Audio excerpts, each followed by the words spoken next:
Iran Israel দুটি দেশ দুই শত্রু, আর মাঝখানে চলছে এক নীরব যুদ্ধ। এই যুদ্ধ দেখা যায় না, শোনা যায় না, কিন্তু এর প্রভাব ভয়ঙ্কর। সম্প্রতি ইরান একজন কথিত ইসরায়েলি গুপ্তচরকে ফাঁসি দিয়েছে। অভিযোগ, তিনি ইসরায়েলের গোয়েন্দা সংস্থা মোসাদের হয়ে কাজ করছিলেন। ইরানের বিচার বিভাগ জানিয়েছে ওই ব্যক্তি গোপনে সামরিক স্থাপনার ছবি তুলছিলেন ইরানের ভেতরে অত্যন্ত সংবেদনশীল জায়গায়। নিহত ব্যক্তির নাম আকিল তেশাবার্স, বয়স মাত্র ২৭, পেশায় স্থাপত্যবিদ্যার ছাত্র। ইরান বলছে তিনি ২০০টির বেশি গুপ্তচর মিশনে অংশ নিয়েছিলেন তেহরান সহ একাধিক শহরে। সামরিক ঘাঁটি, গুরুত্বপূর্ণ অবকাঠামো, সবকিছুর তথ্য সংগ্রহ করেছিলেন। তার বিচার হয় গোপনে, রায় আসে মৃত্যুদণ্ড। পরে তা বহাল রাখে ইরানের সুপ্রিম কোর্ট। কিন্তু মানবাধিকার সংস্থাগুলো বলছে এই রায় এসেছে জোর করে আদায় করা স্বীকারোক্তির ভিত্তিতে। তারা উদ্বেগ প্রকাশ করেছে। ইরানের বার্তা স্পষ্ট, কোনো ছাড় নেই, গুপ্তচরদের জন্য শূন্য সহনশীলতা। এই ঘটনাটি বিচ্ছিন্ন নয়। জুন মাসে ইসরায়েল ও ইরানের মধ্যে ঘটে ১২ দিনের যুদ্ধ। সেই যুদ্ধ মধ্যপ্রাচ্যকে ঠেলে দেয় ধ্বংসের কিনারায়। ইসরায়েল হামলা চালায় ইরানের ভেতরে, নিউক্লিয়ার স্থাপনা, সামরিক ঘাঁটি, উচ্চপদস্থ কমান্ডার। ইরান চুপ থাকেনি, পাল্টা জবাব দিয়েছে। শত শত মিসাইল ছড়ে ইসরায়েলের দিকে। কিছু মিসাইল ভেদ করে যায় ইসরায়েলের আকাশ প্রতিরক্ষা, আঘাত হানে তেল আবিবের আশপাশে। এই যুদ্ধ দেখিয়ে দেয় একটি বিষয়, ইরান দুর্বল নয়, ইরান এখন বড় শক্তি। মিসাইল প্রযুক্তি, ড্রোন, হাইপারসনিক অস্ত্র, শক্তিশালী প্রতিরোধ ব্যবস্থা। এরপর যুক্তরাষ্ট্র সরাসরি জড়িয়ে পড়ে। B-2 স্টেলথ বোমারু বিমান, বাংকার বাস্টার বোমা, ইরানের নিউক্লিয়ার স্থাপনায় হামলা। শেষ পর্যন্ত যুদ্ধ থামে। সিজফায়ার ঘোষণা করেন ডোনাল্ড ট্রাম্প, কিন্তু যুদ্ধ থামলেও ছায়া যুদ্ধ থামেনি। এরপর থেকেই ইরানে বেড়েছে ফাঁসি। এই বছর অন্তত ১১ জনকে মৃত্যুদণ্ড দেওয়া হয়েছে। অভিযোগ, ইসরায়েলের হয়ে গুপ্তচর বৃত্তি। বিশ্লেষকরা বলছেন ইরান ভেতর থেকে নিজের ঘর শক্ত করছে, যাতে ভবিষ্যতে আর কেউ ঢুকতে না পারে। অন্যদিকে ইসরায়েলও বসে নেই। ইসরায়েল সম্প্রতি গ্রেপ্তার করেছে এক রুশ নাগরিককে। লোকটির নাম ভিটালি জাগিন। ইসরায়েলে কাজের ভিসায় থাকতেন। ইরানের গোয়েন্দাদের সঙ্গে যোগাযোগ ছিল। তিনি নাকি ছবি তুলেছিলেন বন্দর, তেল শোধনাগার, নৌবাহিনীর জাহাজ, এমনকি ইসরায়েলের ডলফিন ক্লাস সাবমেরিন। এগুলো অত্যন্ত গোপন সামরিক সম্পদ। প্রতিটি ছবির জন্য তাকে পেমেন্ট করা হতো ক্রিপ্টোকারেন্সিতে, যাতে কোনো লেনদেনের চিহ্ন না থাকে। শেষ পর্যন্ত ধরা পড়েন এয়ারফোর্স ঘাঁটিতে ছবি তোলার সময়। ইসরায়েল বলছে এটি বড় একটি নেটওয়ার্কের অংশ। সাম্প্রতিক মাসগুলোতে ডজন খানেক লোক ধরা পড়েছে। সব মিলিয়ে কি দাঁড়াচ্ছে, ইসরায়েল ও ইরান এখন প্রকাশ্য যুদ্ধের বাইরে। কিন্তু গুপ্তচর যুদ্ধ চলছে পুরোদমে। একদিকে ফাঁসি, অন্যদিকে গ্রেপ্তার। দুই দেশই শক্তি দেখাচ্ছে। ইরান বুঝিয়ে দিচ্ছে ভেতরে ঢুকলে ছাড় নেই। ইসরায়েল জানাচ্ছে শত্রু ধরা পড়বে। এই ছাড়া যুদ্ধ কবে থামবে কেউ জানে না। হিজবুল্লাহ একা? ভুল। যুদ্ধটা হিজবুল্লাহ না, এক ঘোষণা। কাঁপছে মধ্যপ্রাচ্য। ইরান বলল লড়াই চলবে। যুদ্ধের পেছনের আসল খেলোয়াড় দেখা যাচ্ছে না, কিন্তু সুতো এখানে। মধ্যপ্রাচ্য মানেই যেন এক রাবণের চিতা, চির অশান্তি। আর সেই আগুনে নতুন করে ঘি ঢাললো ইরানের স্পষ্ট ঘোষণা। তেহরান জানিয়ে দিল ইসরায়েলের বিরুদ্ধে লড়াইয়ে হিজবুল্লাহকে তারা অক্ষরে অক্ষরে সমর্থন দিয়ে যাবে। কথাটা বললেন খোদ ইরানের সর্বোচ্চ নেতার জ্যেষ্ঠ উপদেষ্টা আলী আকবর ভেলাতি। ভাষা ছিল কেতাদুরস্ত, কিন্তু বার্তা ছিল আগুনের মতো। ইরানের চোখে হিজবুল্লাহ শুধু একটি সশস্ত্র গোষ্ঠী নয়, এটি প্রতিরোধ অক্ষ, এর পালের কাদা। এই অক্ষের ভেতর আছে হামাস, হুথি, একটি পূর্ণাঙ্গ নেটওয়ার্ক। বহু বছর ধরে ইরান এই নেটওয়ার্ক গড়ে তুলেছে নিখাত পরিকল্পনায়। দেখতে সাধারণ, তবে ভেতরে শক্ত। ভেলাতির ভাষায় হিজবুল্লাহ জায়নবাদের বিরুদ্ধে লড়াইয়ের অন্যতম স্তম্ভ। কথাটা শুনে অনেকের চক্ষু চড়ক গাছ, আবার কারো টনক নড়ে গেছে। গাজা যুদ্ধ শুরুর পর ইসরায়েল ও হিজবুল্লাহর মধ্যে টানাপোড়েন ১ বছরের বেশি সময় ধরে চলছে। যুক্তরাষ্ট্র ও ইসরায়েল লেবাননের ওপর চাপ বাড়াচ্ছে, হিজবুল্লাহকে নিরস্ত্র করতে হবে। কিন্তু এখানেই শুরু সাক্ষীর করাপ। একদিকে আন্তর্জাতিক চাপ, অন্যদিকে ইরানের ছায়া। হিজবুল্লাহ সাম্প্রতিক সংঘাতে দুর্বল হয়েছে, একথা অস্বীকার করার উপায় নেই। সিরিয়ায় বাশার আল আসাদের পতনে ইরানের সঙ্গে তাদের স্থলপথ নড়বড়ে। অনেকে ভেবেছিল এবার বুঝে হিজবুল্লাহ ঘাটের মরা, কিন্তু এখানেই ইরানের কৌশল। তারা জানে সময়ই আসল অস্ত্র। ক্ষণিকের ধাক্কা পদ্মপাতায় জল হতে পারে, কিন্তু দীর্ঘ লড়াইয়ে ইরান কই মাছের প্রাণ নিয়ে টিকে থাকে। ভেলাতির এক মন্তব্য লেবাননে আগুন ধরিয়ে দেয়। তিনি বলেন লেবাননের জন্য হিজবুল্লাহ রুটির চেয়েও জরুরি। এতে ক্ষুব্ধ হন লেবাননের পররাষ্ট্রমন্ত্রী ইউসুফ রাজি। পাল্টা জবাবে তিনি বলেন রুটি পানির চেয়েও আমাদের সার্বভৌমত্ব বড়। এখানেই প্রকাশ্যে হাটে হাড়ি ভাঙা লেবাননের অভ্যন্তরীণ রাজনীতিতে ইরানের প্রভাবের প্রশ্ন। এরপর ইরান কূটনৈতিক চাল দেয়।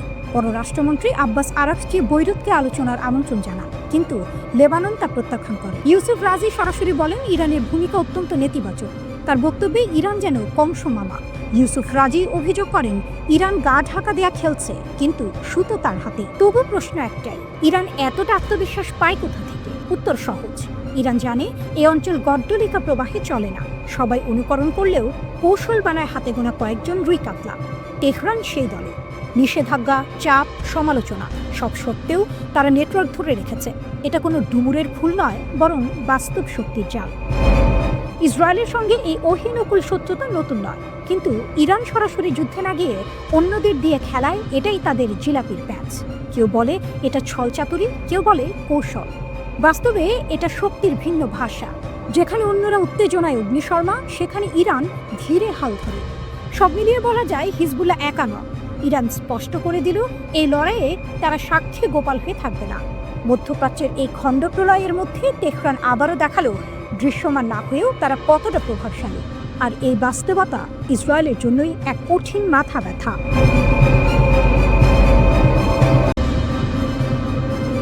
দখলদার ইসরায়েলি সেনাবাহিনীর সঙ্গে কাজ করেন এমন একজন মার্কিন সেনা ইসরায়েল বিরোধী হামলায় ইরানের ক্ষেপণাস্ত্র শক্তির ভয়াবহতার কথা স্বীকার করেছেন।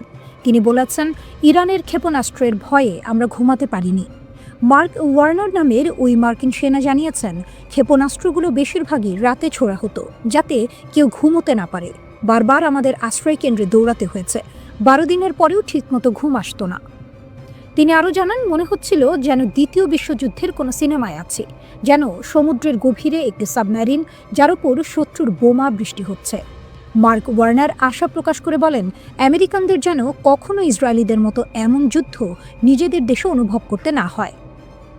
ওদিকে ইরানকে আবারও হুঁশিয়ারি দিল ইসরায়েল। বার্তাটা পরিষ্কার, যুদ্ধ শেষ হলেও নজরদারি শেষ হয়নি। ইসরায়েলের সাবেক জেনারেল আমির আভিভি বলছেন, ইরান যদি আবার মিসাইল, আকাশ প্রতিরক্ষা বা পারমাণবিক স্থাপনা গড়তে চায়, তাহলে আবার হামলা হবে। 12 দিনের যুদ্ধ ছিল কেবল শুরু, শেষ নয়। এই যুদ্ধে ইরান বড় ধাক্কা খেয়েছে, কিন্তু ভেঙে পড়েনি। এটাই সবচেয়ে গুরুত্বপূর্ণ কথা। ইরানের শক্তি এখানে। ইসরায়েল ও যুক্তরাষ্ট্র জুনে বড় হামলা চালায়। নাতানজ, ইস্পাহান, ফোর্দো ইরানের গুরুত্বপূর্ণ পারমাণবিক কেন্দ্র। ইসরায়েলের দাবি, মাত্র 2 দিনের মধ্যে তেহরানের আকাশপথ খুলে ফেলা হয়েছে। 130টির বেশি আকাশ প্রতিরক্ষা ব্যবস্থা ছিল, ধ্বংস করা হয়েছে প্রায় 84টি। বড় সাফল্যের দাবি করেছে ইসরায়েল, কিন্তু ইরান এখন চুপচাপ কাজ করছে। এটাই ইসরায়েলের ভয়। জেনারেল আভিভি বলছেন, ইসরায়েল মিনিটে মিনিটে নজর রাখছে। 3টি রেড লাইন টানা হয়েছে। 1, ইরান যদি আবার উন্নত আকাশ প্রতিরক্ষা বসায়। 2, ইরান যদি ব্যালিস্টিক মিসাইল বড় আকারে উৎপাদন শুরু করে। 3, ইরান যদি পারমাণবিক অস্ত্রের পথে হাঁটে। এই 3টির যে কোনো একটি আবার যুদ্ধ ডেকে আনবে। কিন্তু এখানেই প্রশ্ন ওঠে, ইরান কি এত সহজ? ইরান বলছে তাদের পারমাণবিক কর্মসূচি শান্তিপূর্ণ, মিসাইল কর্মসূচি প্রতিরক্ষামূলক। আর বাস্তবতা, ইরান এখনও অঞ্চলের সবচেয়ে বড় মিসাইল শক্তিগুলোর একটি। হুথি, হিজবুল্লাহ এগুলো শুধু নাম নয়, এগুলো ইরানের কৌশলগত বাহু। যুদ্ধের সময় ইরান সরাসরি আঘাত হেনেছে। ইসরায়েলে বেসামরিক মানুষ মারা গেছে। এটাই প্রমাণ ইরান কাগুজে বাঘ নয়। ইসরায়েল বিজ্ঞানীদের লক্ষ্য করেছে, কারখানা ধ্বংস করেছে, গোপন বাহিনী IRGC এর শীর্ষ কর্মকর্তাদের হত্যা করেছে। তবুও ইরান টিকে আছে। বেঁচে থাকা বিজ্ঞানীদের নিরাপদ স্থানে সরানো হয়েছে, গবেষণা ছড়িয়ে দেওয়া হয়েছে। এই কাজটাই শক্ত রাষ্ট্র করে। এখন শুরু হয়েছে নতুন অধ্যায়, গোপন হামলা, সাইবার আক্রমণ, গোয়েন্দা তৎপরতা। ইসরায়েল লেবানন ও গাজায় হামলা চালাচ্ছে, আর ইরান বলছে আমরাই জয়ী। পরের বার জবাব আরও কঠিন হবে। ইসরায়েলের জবাবও প্রস্তুত। এইবার সরকার পতনও আলোচনায় আসতে পারে, কিন্তু ইতিহাস বলে ইরান চাপ সহ্য করতে জানে, ভাঙে না, পুনর্গঠন করে। এই দ্বন্দ্ব থামেনি, শুধু রূপ বদলেছে।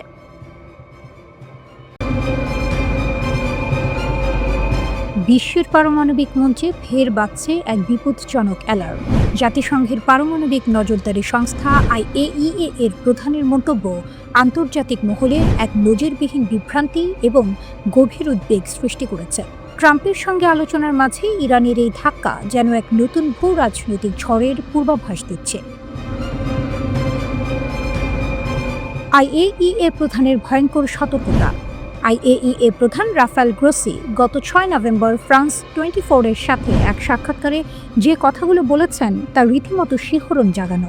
গ্রোসি নিশ্চিত করেছেন যে মার্কিন যুক্তরাষ্ট্র এবং ইসরায়েলের একের পর এক হামলায়, বিশেষত জুন থেকে নাতানজ, ইস্পাহান ও ফোর্ডের ওপর হামলায় ইরানের পারমাণবিক কর্মসূচি মারাত্মকভাবে ক্ষতিগ্রস্ত হলেও ইরান এখনও পারমাণবিক বোমা তৈরির জ্ঞান এবং উপকরণ ধরে রেখেছে। ইরানের হাতে রয়েছে অত্যন্ত সমৃদ্ধ ইউরেনিয়াম এবং পারমাণবিক অস্ত্র তৈরির প্রযুক্তিগত ক্ষমতা। বিশেষজ্ঞরা অনুমান করছেন আইএইএ প্রধানের ইঙ্গিত অনুযায়ী অস্ত্র তৈরি করতে তেহরানের 1 বছর বা তারও বেশি সময় লাগতে পারে। জুন মাসের 12 দিনের যুদ্ধ এর পর অনেকে ভেবেছিল ইসরায়েল ও মার্কিন যুক্তরাষ্ট্রের কঠোর হামলায় ইরানের পারমাণবিক স্বপ্ন হয়তো শেষ। কিন্তু গ্রোসির বক্তব্য দিচ্ছে এক শক্তিশালী টুইস্ট। হামলার পরেও ইরান পারমাণবিক পদার্থ অন্য কোথাও সরায়নি, বরং তাদের পররাষ্ট্রমন্ত্রী আরাকচি পারমাণবিক কেন্দ্রগুলি পুনর্নির্মাণের ইঙ্গিত দিচ্ছেন। আরাকচির সতর্কবাণী, পারমাণবিক পদার্থ এখন ইরানে রয়ে গেছে এবং অন্য কোথাও স্থানান্তরিত হচ্ছে না। এটি স্পষ্ট ইঙ্গিত দিচ্ছে নিষেধাজ্ঞা এবং সামরিক চাপেও ইরান নিজেদের শক্তি ও সার্বভৌমত্বের প্রশ্নে অনড়। তারা আলোচনায় বসতে রাজি, তবে ক্ষেপণাস্ত্র কর্মসূচি নিয়ে সীমাবদ্ধতা মানতে নারাজ। মোসাদ এজেন্ট বনাম আন্তর্জাতিক নজরদারি। জুনে আইএইএ এর রিপোর্টে ঘোষণা করা হয়েছিল যে ইরান অপ্রসারণ বাধ্যবাধকতা লঙ্ঘন করেছে এবং অবিষয়বস্তুহীন পারমাণবিক পদার্থের উপস্থিতি ব্যাখ্যা করতে ব্যর্থ হয়েছে। এই রিপোর্টের পরেই ইসরায়েল ও মার্কিন যুক্তরাষ্ট্র হামলা চালায়। এই ঘটনার পর ইরানের সরকারি কর্মকর্তা ও গণমাধ্যমগুলি গ্রোসিকে মোসাদের এজেন্ট বলে অভিহিত করে তার মৃত্যুদণ্ড দাবি করে। এটি আন্তর্জাতিক সম্পর্কের এক চরম উত্তেজনাপূর্ণ চিত্র তুলে ধরে। সেপ্টেম্বরে ইরানের কিছু কর্মকর্তা তেহরানের কাছে একটি পারমাণবিক বোমা তৈরি শুরু করার জন্য প্রকাশ্যে অনুরোধ জানায়। ইসরায়েলি হামলায় ক্ষতিগ্রস্ত পারমাণবিক স্থাপনাগুলো পুনর্গঠনের ঘোষণা দিয়েছে ইরান। ইরানের পারমাণবিক শক্তি সংস্থা পরিদর্শনের সময় দেশটির প্রেসিডেন্ট মাসুদ পেজিশকিয়ান জানান, এসব স্থাপনা আগের চেয়েও বেশি শক্তিশালীভাবে পুনর্নির্মাণ করা হবে। তিনি আরও বলেন, ইরানের কখনোই পারমাণবিক অস্ত্র অর্জনের ইচ্ছা ছিল না, এখনও নেই। প্রেসিডেন্ট পারমাণবিক স্থাপনাগুলোর সর্বশেষ অবস্থা সম্পর্কে ব্রিফিং গ্রহণ করেন। তিনি সতর্ক করে বলেন, কোনো স্থাপনা ধ্বংস হলেও ইরান পিছু হটবে না, কারণ ইরানি বিজ্ঞানীরা প্রয়োজনীয় সকল জ্ঞান ও দক্ষতা অর্জন করে রেখেছেন। অন্যদিকে দেশটির সরকারি মুখপাত্র ফাতেমে মোহজারানি জানান, ইরান তার পারমাণবিক কর্মসূচি নিয়ে আলোচনার পুনরায় শুরু করার একটি বার্তা পেয়েছে, তবে তিনি বার্তাটির উৎস সম্পর্কে কিছু জানাননি। ইরান ও ইসরায়েলে সমানতালে যুদ্ধের প্রস্তুতি। আজ আমরা এমন এক সংঘাতের দিকে তাকাচ্ছি যেটা শুধু দুই দেশের নয়, এর ঢেউ ছড়িয়ে পড়তে পারে পুরো মধ্যপ্রাচ্যে, এমনকি বিশ্ব রাজনীতিতেও। ইরান ও ইসরায়েল এক বনে দুই বাঘ, দুপক্ষই প্রস্তুত, দুপক্ষই সতর্ক। ইসরায়েলের সাম্প্রতিক তৎপরতা বলছে তারা যুদ্ধের জন্য মানসিকভাবে তৈরি। দেশটির সংসদের গোপন বৈঠকে আইডিএফ এর শীর্ষ কর্মকর্তারা স্পষ্ট বার্তা দিয়েছেন, ইরানের সঙ্গে নতুন যুদ্ধ হতে পারে, এটা আকাশকুসুম নয়। ইসরায়েলের দাবি কি? তাদের মতে ইরান ব্যালিস্টিক ক্ষেপণাস্ত্রের উৎপাদন বাড়িয়েছে, পুরো শক্তি নতুন করে সাজাচ্ছে, আগের মতোই একসঙ্গে শত শত ক্ষেপণাস্ত্র ছোড়ার ক্ষমতা রাখে। কিন্তু এখানেই প্রশ্ন, ইরান কি শুধু আগের জায়গায় আছে নাকি আরও এগিয়েছে? বিশেষজ্ঞদের মতে ইরান এখন আগুনে ঘি ঢালা অবস্থায় নেই, বরং ঠান্ডা মাথায় প্রস্তুতি নিচ্ছে। দিনে 24 ঘন্টা ক্ষেপণাস্ত্র কারখানা চালু। এটা অন্ধকারে ঢিল মারা নয়, এটা পরিকল্পিত শক্তি প্রদর্শন। ইন্টারন্যাশনাল ক্রাইসিস গ্রুপ বলছে আগে 12 দিনে 500 ক্ষেপণাস্ত্র, এখন লক্ষ্য একসঙ্গে 2000। উদ্দেশ্য একটাই, ইসরায়েলের প্রতিরক্ষা ভেঙে দেয়া।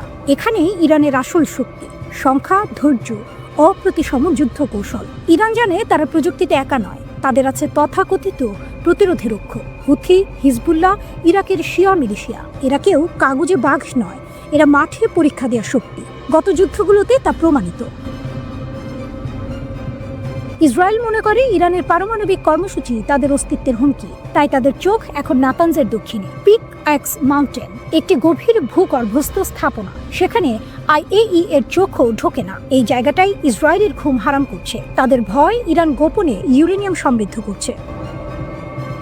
কিন্তু ইরানের বক্তব্য আলাদা। প্রেসিডেন্ট মাসুদ পেজেশকিয়ান স্পষ্ট বলেছেন ইরান শান্তি চায়, কিন্তু মাথা নত করবে না, পারমাণবিক ও ক্ষেপণাস্ত্র কর্মসূচি ছাড়বে না। তার ভাষায় এগুলো জাতীয় সার্বভৌমত্বের অক্ষয় ভাণ্ডার। এখানে আপোষ মানে নিজের পায়ে কুড়াল মারা। এখন প্রশ্ন আসে যুক্তরাষ্ট্রের। যুক্তরাষ্ট্র কি যুদ্ধে নামবে? ডোনাল্ড ট্রাম্প স্বীকার করেছেন জুনে ইরানে ইসরায়েলি হামলায় যুক্তরাষ্ট্র যুক্ত ছিল। এটা এতদিন অন্ধি সন্ধির মতো ছিল, এখন প্রকাশ্যে। কিন্তু বিশ্লেষকরা বলছেন ট্রাম্প নতুন যুদ্ধ চান না। দেশের ভেতরে চাপ, অর্থনৈতিক সমস্যা, আরেকটি যুদ্ধ মানে অকুল পাথার। কিন্তু ইসরায়েল বিষয়টা কি দেখে সুযোগ হিসেবে। তাদের লক্ষ্য একটাই, এই সুযোগে ইরানের শক্তি ভেঙে দেয়া। ইরান সেটা জানে, তাই তারা আশ্বাসে বিশ্বাস করে না। তাদের মতে ইসরায়েল হামলা করলে যুক্তরাষ্ট্রকে টেনে আনতে চাইবে। এখন পরিস্থিতি কি? দুপক্ষই অথই জলে দাঁড়িয়ে। এক ধাক্কা মানেই বড় যুদ্ধ। ইরানের বার্তা খুব পরিষ্কার, তারা ধ্বংসের ভয় পায় না। সর্বাত্মক যুদ্ধ হলে ইসরায়েলকে ডুবিয়ে দিবে। এটা হুমকি নয়, এটা ধনুক ভাঙা পণ। এই সংঘাত এখন সময়ের অপেক্ষা। 1 মাঘে শীত যায় না, উত্তেজনা কমবে না। প্রশ্ন একটাই, যুদ্ধ কবে আর তার মূল্য কে দেবে?